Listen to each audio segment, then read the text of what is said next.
behind is of course piece of ice. Looks beautiful, clear like a diamond, but unfortunately it's only ice, otherwise I wouldn't be here. This small piece of ice broke off from one of the icebergs which you can see around you, and those icebergs come from the glacier which you can see there.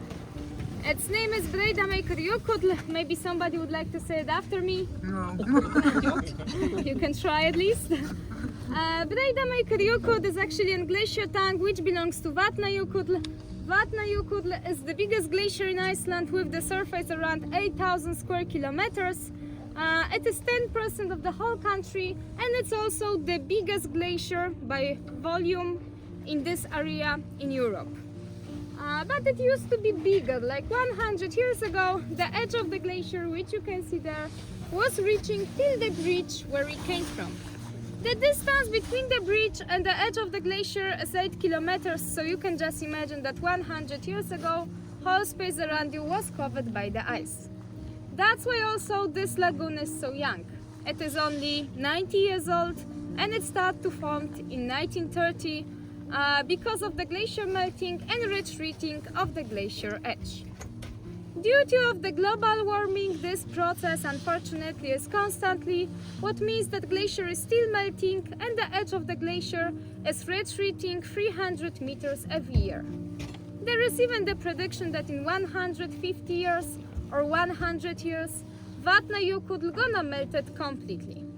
So in case you would like to visit this place in 100 years, yeah, book your tickets now. Instead of the glacier there, you're gonna see 20 kilometers long fjord, and this lake gonna be also bigger. This lagoon has connection to the ocean, so during the high tide, salty water flow into the lagoon and mix with the fresh water from the glacier. So it is like the 50% of salty water, 50% of fresh water. The temperature right now in the summertime is between 2 and 5 degrees. So as hot as summer in Iceland. In the winter time it can be of course colder, sometimes it's going even below 0 degrees without freezing, but actually every year this lake freezes though. But not completely, only in some spots.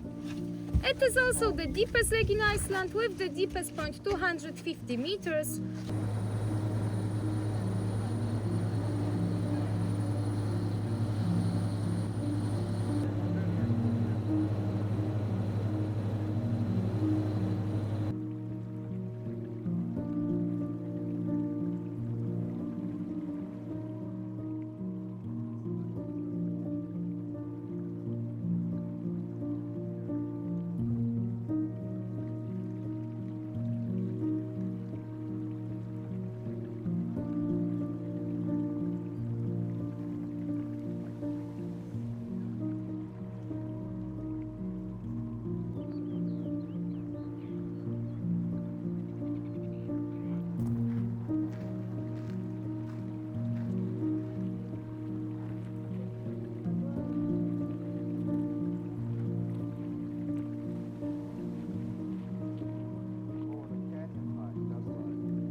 what's going on here. So the layers above start compressing the layers below, and it slowly turns them into glacial ice. Of course, it doesn't happen overnight.